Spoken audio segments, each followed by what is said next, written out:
Ram Madhav ji, I see many friends at this India Foundation event, and I'm very grateful to be invited to share some thoughts with you at this 7th India Ideas Conclave. I believe this session is on commerce and industry, commerce and trade 2.0.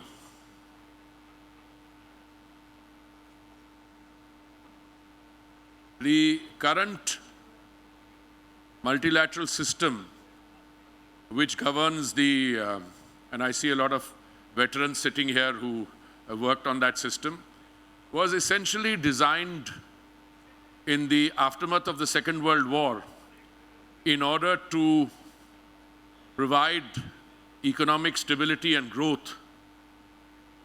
And the political system was, of course, designed to ensure that the world is saved from the scourge of another world war.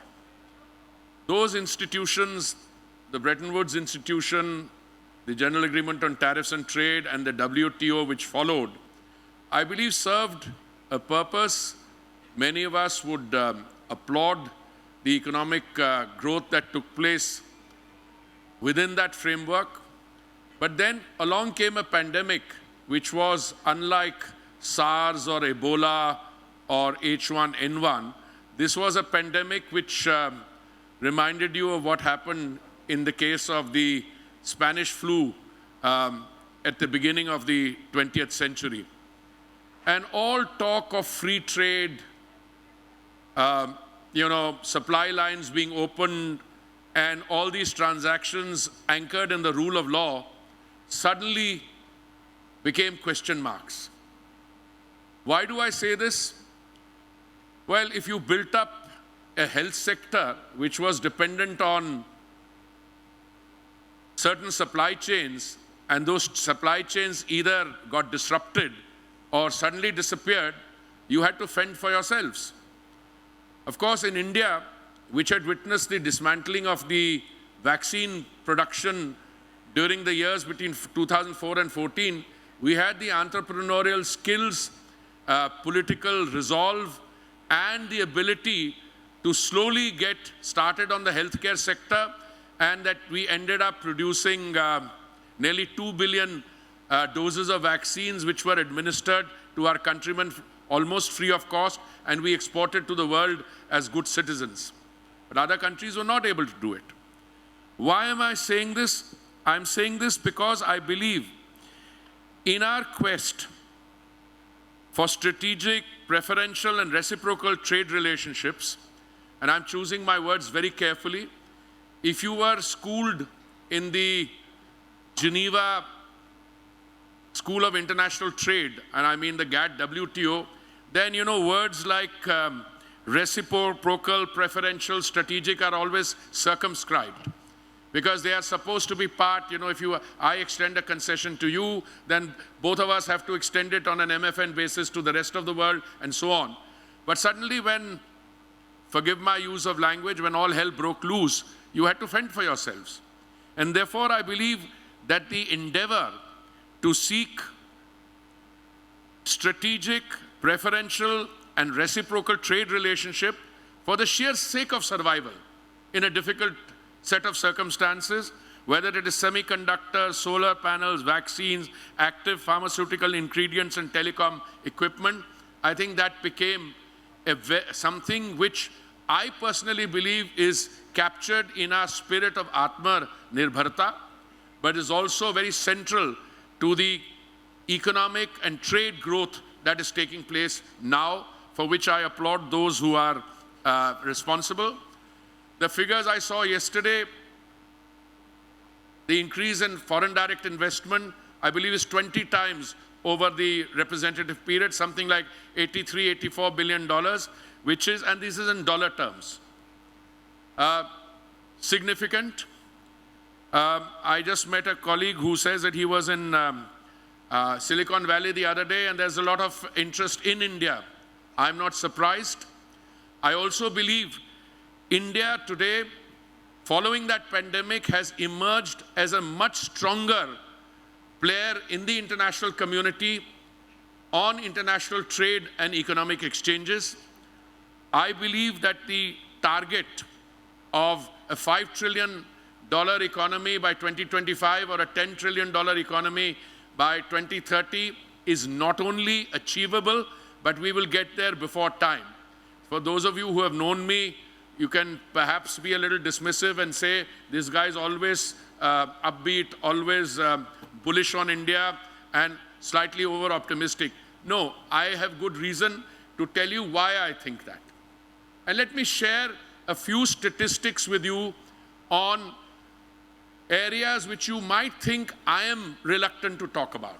Let me talk about energy security for a minute. Do you have any idea how many people go to the petrol bunk every morning to fill up? Just a guess. Let me tell you, 6 crore or 60 million people. 60 million people go to a petrol pump every day to fill up their vehicles, whether two-wheeler, three-wheeler, or four-wheelers. Our daily consumption is 5 million barrels a day, which is 1.8 billion barrels a year. I make the submission to you that in the next 10 to 20 years, India will be the critical driver of demand in the energy sector.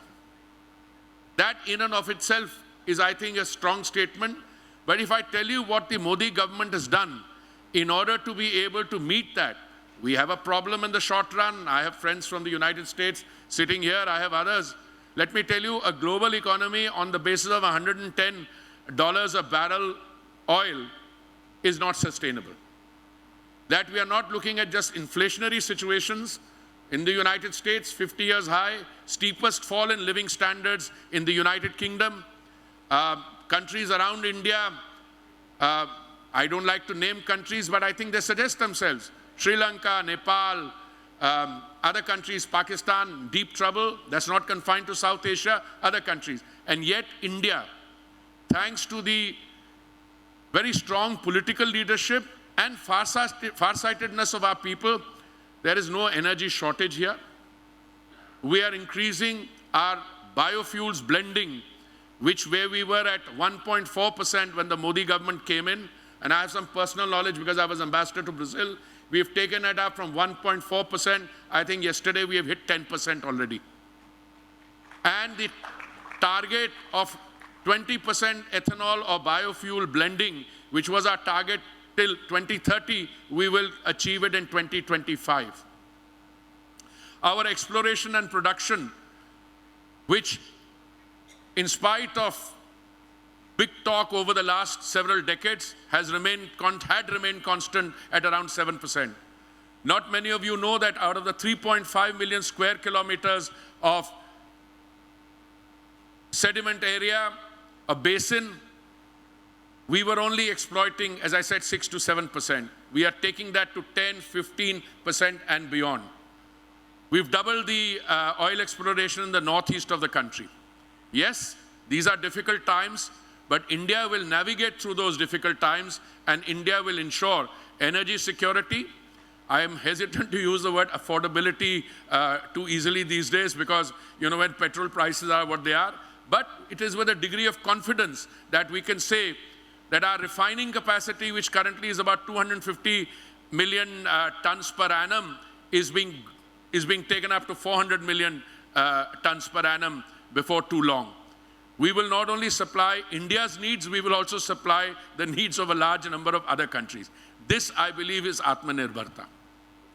Let me also share with you that even when there was a degree of skepticism that Atmanirbharta meant that we were going to be inward-looking, I was one of those who said, listen, you can't be outward-looking till you've sorted out your own internal system of exchanges. And I think we did that reasonably well. So if exports are booming, Mr. Subramaniam and his boss can get the credit, but we all rejoice in that. Equally, let me say that we have developed a certain overall confidence in the system, and that our partners elsewhere if your foreign direct investment in the fiscal year 21-22 have gone up to $84 billion, there is something to be said for that. And equally, I believe, and here I want to choose my words carefully, I still believe, and I'm one of those who says this loud and clear, we are still not fully exploiting that enormous human and economic potential that we possess as a country. And I think we are on the path of being able to do so. I don't want to go over the big ticket policy reforms that have taken place, GST, IBC, asset monetization, labor law reforms, production-linked incentives, the IT service industry having been doubled in size, the fact that the International Monetary Fund forecasts our growth at 8.2% for 22-23, the fact that GST collection in the month of April was 1.68 lakh crores, and that we had record merchandise exports of 38.19 billion. All those speak for themselves. But since I'm in this beautiful city of Bengaluru, I'm a little partial for a number of reasons which are personal. All I can say is that the government's efforts in promoting entrepreneurship, which have been evidenced through the flagship missions, process reform, and ecosystem effects, and for which 16 January has been designated National Startup Day to take startup culture to the far-flung areas of the country. But here the figures are most impressive. Between 2011 and 2014, we created only one unicorn every year. This figure rose from 2015 onwards. We had 4 new unicorns in 2015, 8 new in 2018, 9 new unicorns in 2019, 10 in 2020, and a whopping 44 new unicorns in 2021. Now that is a figure I believe anyone, anywhere in the world could cite with a degree of satisfaction and pointing in a direction where if you get 44 in a year, and the PwC estimates that 50 startups may have the potential to become unicorns in 2020. So there is something out there, a spirit of innovation, a spirit, an entrepreneurial spirit, which I think encapsulates a certain fire in the belly. I don't know whether it's correct for me to cite that as an example. Technology as an enabler. Before 2014, it was impossible to think that the Indian government would embrace innovation in public schemes and mission. I can tell you now with a degree of confidence that the 2 ministries I have the privilege of dealing with, I sometimes have to work a little harder to keep up with the technology we are introducing there. Most of us have dashboards on our tables where we can monitor the project implementation. And I mean, literally with the help of technology, find out how many workers are on site, how many there, what exactly is happening. Now, this was unheard of earlier. The government is not only a facilitator of technology, but the government is a major user. And the government is also putting pressure on itself in order to upgrade technology use. Aadhaar to financial inclusion, to mobile, to broadband, to geotagging. Just now, before coming here, I had the privilege of watching another technology quantum jump potential. And I was very forthright in saying I'd like to see this kind of presentation made to my 2 ministries, both to the OMCs, in other words. In other words, we are ready at any point of time to embrace all the latest that becomes available in innovation and technology. I want to compliment India Foundation for an event of this nature, which brings in not only latest breakthroughs in technology, an event which also facilitates the power of ideas coming from different directions for a cross-fertilization of those ideas to see how technology and those ideas can merge in order to be able to achieve the overall gains that we seek, both as a country for our citizens and as responsible citizens of the world, which we can export outside. You know, I don't know, I think I've probably got a minute to go to there, so I'm going to conclude. I'm a student of history, and I draw valuable lessons from history. One of the lessons I learned was that in the year, some years ago, a Cambridge historian, Angus Maddison, said that India's GDP in the years 1700 or thereabouts represented 27% of global GDP. Yeah. I don't want to take a political pot shot at the phase of colonialism, but the census that the figures we have for 1951 show that that 27% of global share had come down to 3 or 4%. We are up again, but I think I remind myself, and one of my colleagues has written a brilliant book, that whilst we were exporting wheat, by the way, we are still exporting wheat, so let's not have any misunderstanding on that. It's just that when you are in a slight period of turmoil and your open exports can result in, you know, unregulated problems and so we will continue to export wheat, there's no issue. But in the year of the Lord, 1942-43, when all the wheat grown in India was diverted to the war effort by the colonial master, we had a situation during the famine of Bengal where 10 million people died. It was that scorched earth policy which led to very serious position, we can call it a genocide, 10 million people dying.